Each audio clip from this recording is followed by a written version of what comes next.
So there you are, one episode in. The leads are pretty. The budget looks fat. The story? Mysterious. Romantic. Maybe even deep. You're already making playlists and fan edits in your head. And then, it happens. By episode 6, the plot's on life support. Characters are making choices that defy logic and gravity, and you're stuck hate-watching like it's your civic duty. Welcome to the K-drama bait and switch, where everything looks promising until it absolutely isn't. Today we're counting down 10 K-dramas that started like gold and ended like a group project with zero communication. We're talking shows that fumbled the bag, romances that turned into endurance tests, and finales that made us question why we ever felt anything in the first place. Look, we wanted to love these dramas, but instead, we got whiplash, disappointment, and the kind of plot twists that feel like a prank. Let's break down the mess, one drama disaster at a time. It started off like a thinking person's romance. Quiet tension, psychological nuance, and a female lead who actually had thoughts beyond does he like me or not. Cheese in the Trap had mood.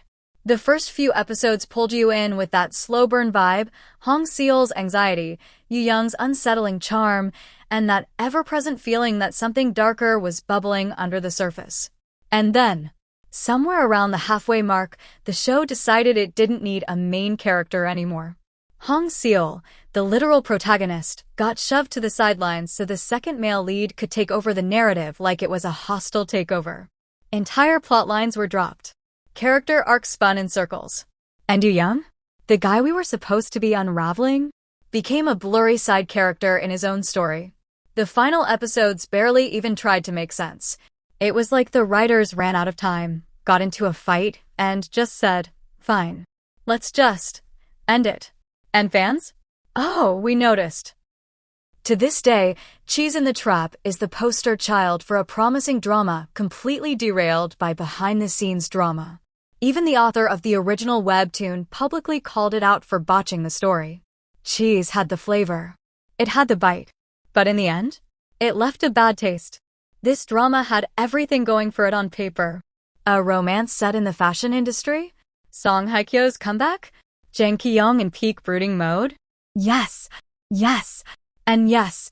You sit down expecting The Devil Wears Prada meets Secret Love Affair, but instead, you get a slow-motion breakup stretched across 16 emotionally flat episodes. From the jump, the setup was sleek. Fashion director meets freelance photographer. Sparks fly. There's trauma, heartbreak, a dead ex, and lingering baggage. But instead of leaning into the mess in a satisfying way, the drama just floated.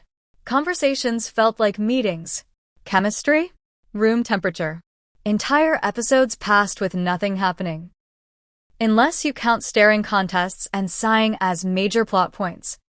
Song Hye-kyo did what she could, but even she looked like she was wondering when the script would start making sense. And Jang Ki-young? He went off to the military right after filming, and honestly, it felt like he mentally enlisted halfway through the show. By the time the ending rolled around, we weren't heartbroken. We were just bored. This wasn't a breakup, it was an emotional ghosting. And the only thing we were left with? A strong urge to rewatch Descendants of the Sun to remember what good Song Hye-kyo content actually looks like. If someone told you there was a sci-fi K-drama starring Cho Sung-woo and Park Shin-hye with time travel, dystopian futures, and Terminator-style action, you'd think, say less, I'm in. And to be fair, Sisyphus, the myth came in hot. Episode 1? Explosions. Gunfights. Mysterious time-traveling warriors falling from the sky. You're thinking, this is it. K-drama finally cracked the blockbuster sci-fi formula. But then, plot holes appeared. And multiplied.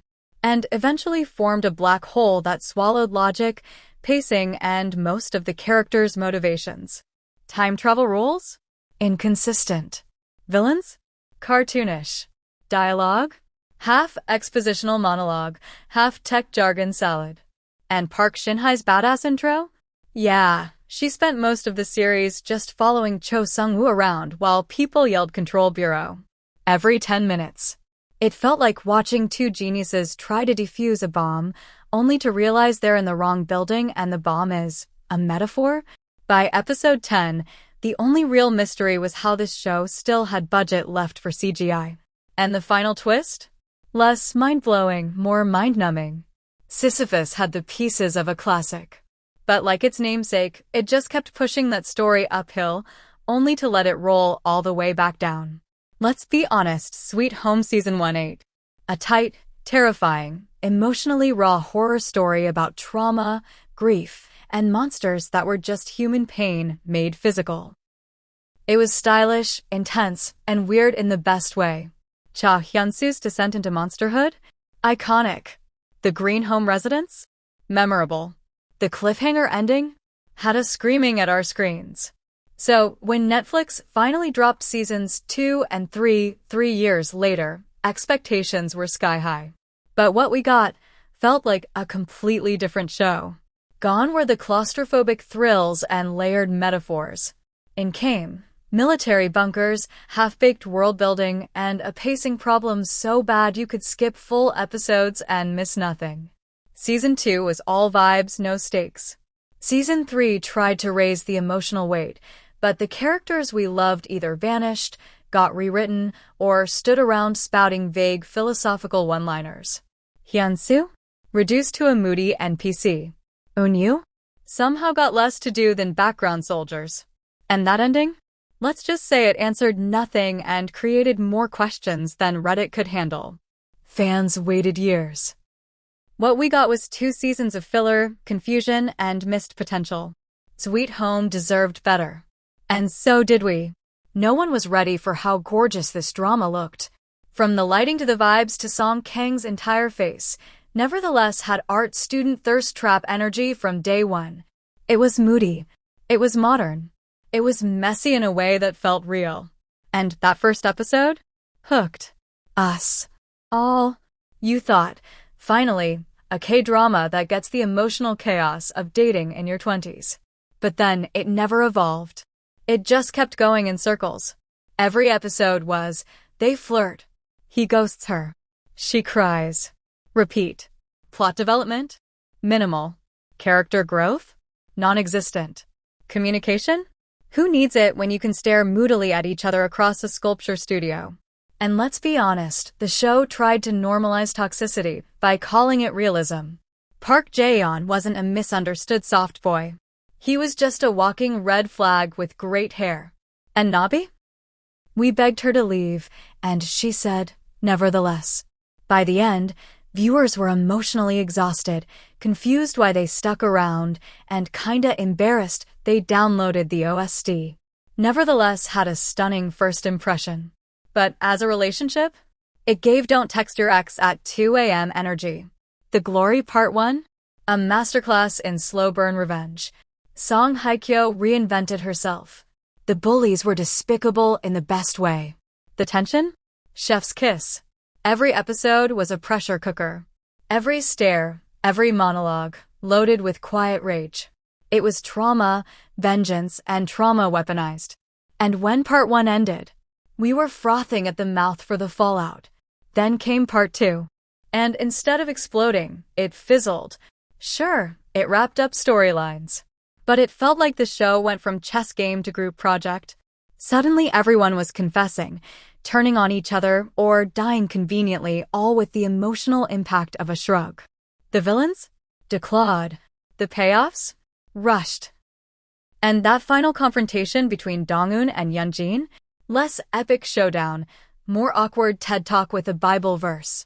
By the finale, Dong-eun's pain, which had anchored the entire narrative, was just gone. Replaced with vague peace and a setup for Season 2 that no one asked for. Was it bad? Not really. But after the brilliance of Part 1, good enough felt like a betrayal. The Glory promised us scorched earth. But Part 2 gave us mildly singed feelings and a group hug. Ah yes, the penthouse. The drama that said, what if Sky Castle did a line of coke and then refused to come down? Season 1 was chaos in the best way. It had opera. It had murder. It had Shim Soo Ryan being iconic in high heels while exposing the 1%'s rot. Every episode ended with a cliffhanger that made you scream. Someone was always dying, coming back to life, or dramatically gasping in a mirror. And it worked. It was addictive. It was dramatic. It knew it was messy, and it leaned in. Then came season 2. And then season 3. And somewhere along the way, it lost the plot. Literally. Resurrections turned into a party trick. Villains swapped morals like outfits. People fell off buildings and walked it off by episode 2. It wasn't just dramatic, it became parody. By season 3, the show felt like it was gaslighting us. Didn't this character die? Why is she back in a wig pretending to be someone else's twin? What are the stakes if no one stays dead and justice is whatever the script says it is that week? The Penthouse started as a high-gloss revenge saga. But by the end, it was a full-blown soap opera fever dream, and not in a good way. It didn't jump the shark. It suplexed it off a rooftop, resurrected it, and gave it amnesia. This was supposed to be Korea's answer to Game of Thrones. A fantasy epic with ancient tribes, political mind games, and Song Joong-ki in a double role? We were so ready. The production was massive. The lore was dense. The world building? Visually stunning. You felt like you were witnessing history with eyeliner and fur capes. Season 1 dropped, and for a minute it felt like K-dramas had leveled up. But then, things got complicated. And not in a good way. The dialogue was heavy with fantasy jargon. The pacing? A crawl. And the plot? More tangled than a webtoon comment section. What started as grand myth-making turned into homework. You needed charts, timelines, and maybe a PhD to keep up with who was double-crossing who and why, and just when things finally started clicking. Cliffhanger. No closure. No resolution. Just wait for season 2. Which, by the way, dropped 4 years later, with a totally different cast. By then, no one remembered what planet we were on, let alone why we cared. Arthur Chronicles had the scale of an epic, but forgot that good storytelling matters more than lore dumps and costume changes. It tried to build a kingdom. But somewhere along the way, the throne just sat, empty. This drama had everything going for it. A parallel universe. A mysterious flute that controls time. A literal king on horseback riding into modern-day Korea like it's totally normal. And Lee Min-ho returning to Dramaland after military service, in royal outfits, no less. The premiere? Pure spectacle. You're thinking, okay, I don't fully get what's happening, but I'm intrigued. But then episode 2 hits. Then episode 3. And instead of answers, you get charts. Timelines. Flashbacks. Characters with the same face from different universes who may or may not be evil. The plot wasn't complex, it was convoluted. It felt like you needed a whiteboard and 2 shots of espresso just to follow the basic story beats. Even the romance, which should have been swoon central, felt strangely hollow. Lee-gon and Tae-yul had chemistry, on paper. But on screen? It often felt like they were in completely different shows, occasionally hugging in slow motion.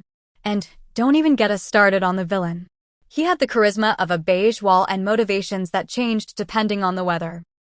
By the time the finale tried to wrap everything up with a time travel bow, most of us had already emotionally checked out. The king, eternal monarch, looked like royalty. But underneath the crown, a script that collapsed under its own ambition. From the first episode, Big Mouth was a ride. A small-time lawyer wrongly accused of being a criminal mastermind? A prison full of secrets? A wife who's smarter than everyone in the room? And Lee Jong-suk in full comeback mode? We were seated. The tension was tight. The mystery kept twisting.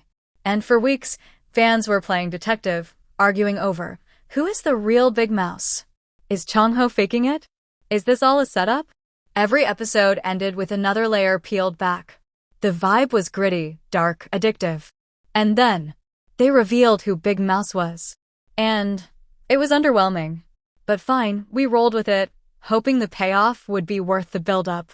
Instead, we got a finale that felt mean. Major characters were killed off suddenly. Chong-ho's arc went from rising hero to guy who just suffers. And Miho? Let's just say the internet is still not over what happened to her. The ending wasn't tragic in a satisfying way, it was empty. It didn't feel like justice or irony. It felt like the writers hit Control plus Alt plus Delete on the story and walked away. Big mouth had style. It had suspense. But the final message? Trust no one. Especially not the script. And there you have it, 10 K-dramas that had the glow up and the blow up. They hooked us with style, cast, and promise. But somewhere along the line, they hit the storytelling eject button and left us screaming into the void. Which drama broke your heart the most? Drop it in the comments, and don't worry, we're all hate-watching survivors here. And if you want a part 2, you know what to do, like, share, and subscribe before your favorite drama does a plot twist no one asked for.